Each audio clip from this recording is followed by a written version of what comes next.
Today we're going to open up our sales playbook and give you the secret formula, the secret sauce, if you will, on how to get massive gains for your sales team and grow your business. Now, if that's something that sounds interesting to you, something you think might be beneficial to you, well, then stick around because we're going to talk about that. Because marketing and sales matter. Hello, my name is Bill Arnold. I'm president of Prevail Marketing, and every single day we deliver to you a video on how to grow your business through better sales and marketing. These are not just random concepts we happen to think for the day or something we just picked out of the sky. No, these are actual techniques, strategies, campaigns, ways that we've helped our clients grow their business. We know they work because we've used them and gotten results. We're sharing with you for one ask, one request we need from you. Whatever channel you're seeing this on, whatever brought you here, please like, please follow, please subscribe. Let us know we're resonating with somebody out there. Also, if you do us a favor, go visit prevailmarketing.com and let us know what you think about the site. We'd appreciate your feedback.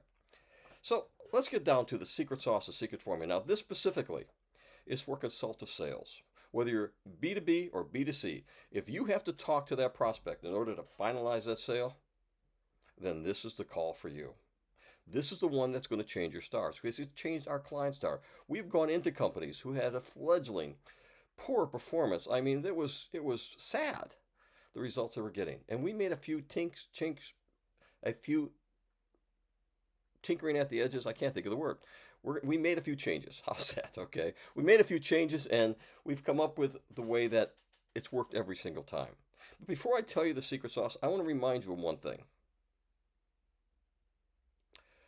Speed to lead is important.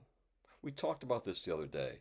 It's imperative that you, within that first minute, reach out to that client, that prospect who made that inquiry, and contact them.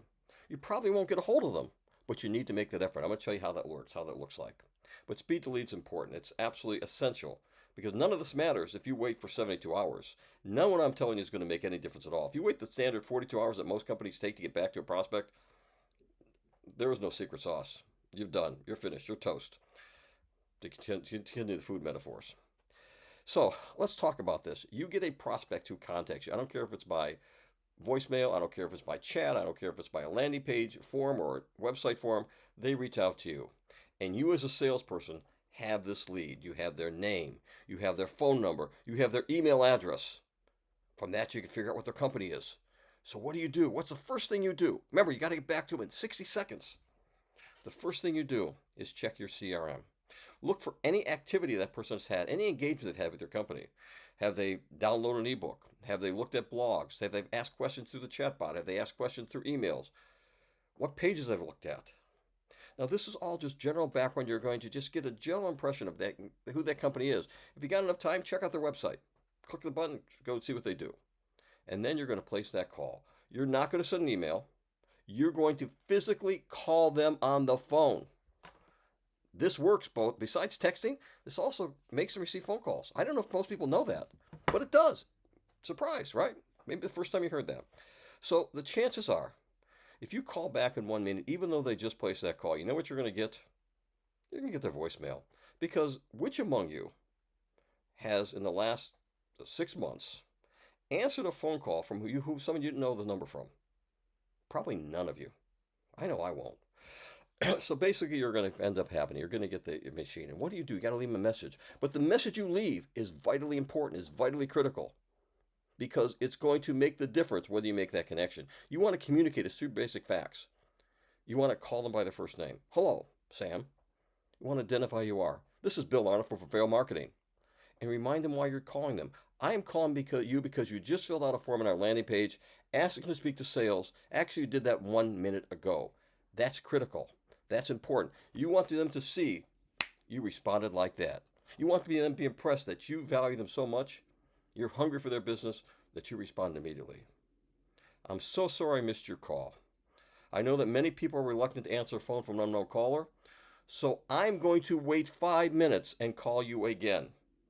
Hopefully you receive this message and feel comfortable answering the call. If you don't want to wait till then, you may call me back and you give your number. I promise you I will answer your call. And so if you get a call back in the next 5 minutes from an unknown number, answer it. Then what you're going to do, after you leave that message, are you going to sit there and wait? No, not at all. You're going to send a text to the number they left and share that exact same information. Why is that? because chances are they're not going to get your voicemail. They're not going to listen to it. They're going to ignore it. Not because they want to, but they're probably looking at other prospect, other client, other vendors, I should say. And so then you're going to wait exactly 5 minutes, not six, not four, exactly 5 minutes, and you're going to call them again. And they possibly won't answer this time. If they do, great. You can have a conversation. We're going to cover that conversation in a later video. Let's say they don't answer. What do you do? Well, you need to leave another message. What do you say? Hello, Sam. This is Bill Arnold from Prevail Marketing. It seemed you had some urgency when you inquired about our services, so hopefully we connect at a time that's most convenient for you. I'm going to do two things when I get off this call to facilitate that meeting. I'm going to send you a meeting link by text and one by email, so you can find a time that meets your needs. I'm looking forward to helping you decide if Prevail Marketing Services can help you achieve your goals. Now, what do I do in that? Let's break that down a little bit. One, I identify who I was again. I let them know to expect two forms of communication, email and text. So to look out for it. That'll have a link so they can find a time that's most convenient for them. Not work on my terms, on their terms. And then I want to help them, not sell them. I want to help them grow their business and see if we're a good fit for them.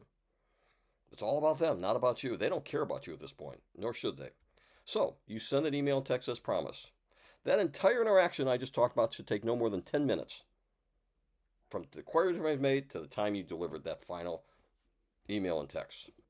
The majority of the time, if that person is serious about doing business or wanting to learn about your business, they're going to follow up with a response, either by a call, an email, or setting an appointment. Because they're going to see you're serious, you're prompt, and they're only going to engage with the first two people who inquire with them. And you were the first. You showed a desire to work with them, make it about them. If they're interested, they're going to follow up. But let's just say they don't. Do you say, okay, let's just walk away? They not a good fit? Well, not if you're a good salesman, you don't. You have to have a follow-up sequence. And this is one of the areas that most sales personnel are shy. They're timid. I understand you don't want to be a pest. You want to be that guy that's talking about on the internet. Nobody wants that. But I've been told by so many CEOs, who've been the other end of this process, they appreciate the diligence. They appreciate the effort that was made by that salesperson to continue reaching out to them. They felt they were valued. They felt they needed to see that. So we're going to talk about that. First off, every inquiry, every communication you make, you personalize it, okay? When you follow up with a prospect, you personalize your communication.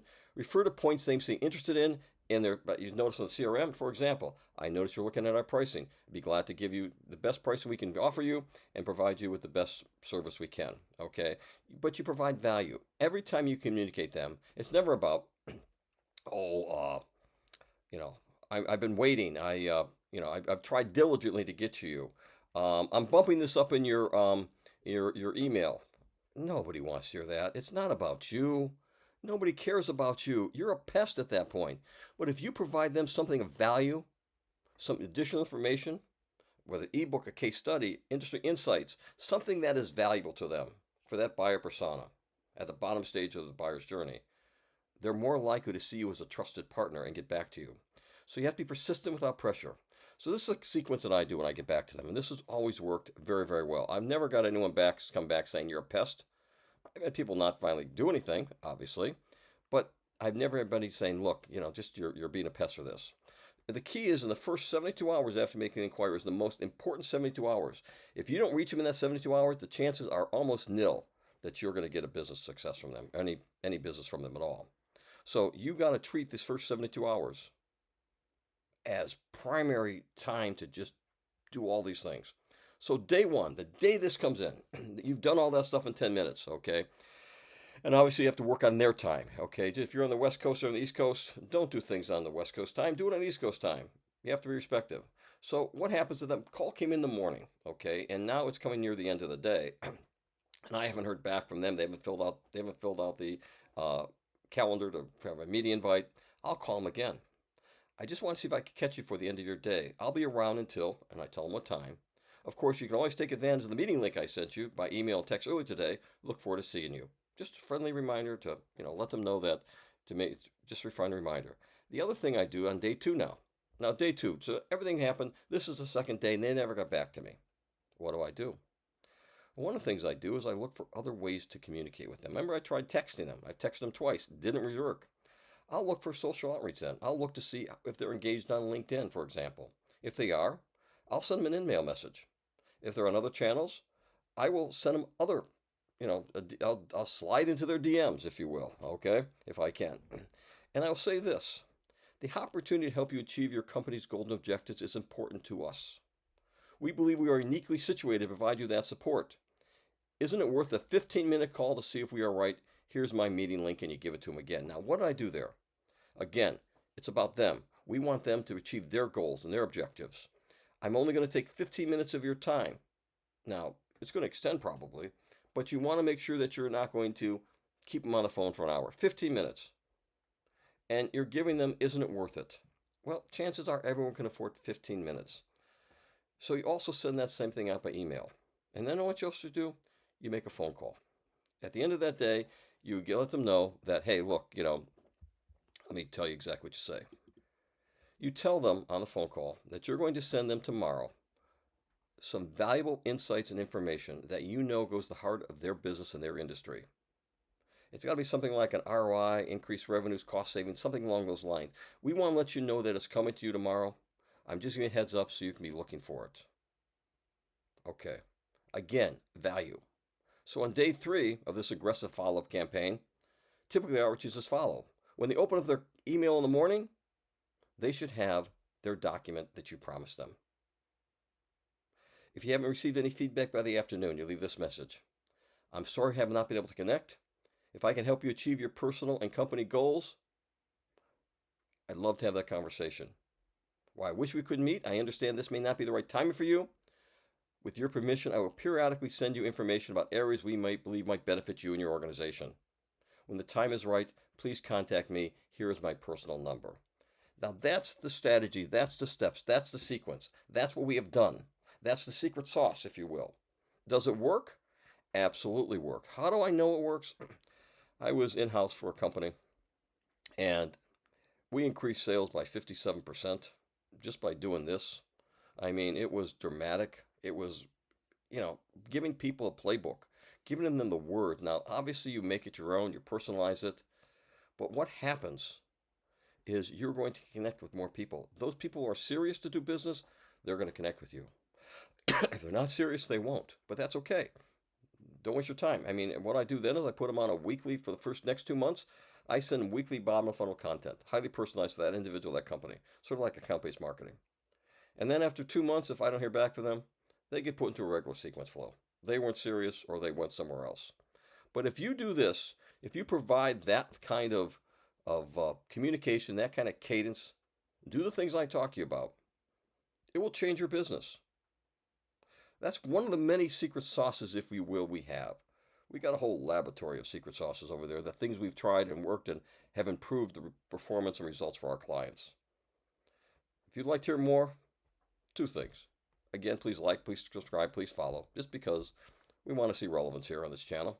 And second of all, contact us. Let us know. Fill out a form on our website. Time us. See how quickly we get back to you. Okay? And check the cadence we have. We eat our own dog food. Have a great night. Until tomorrow, thank you for joining us.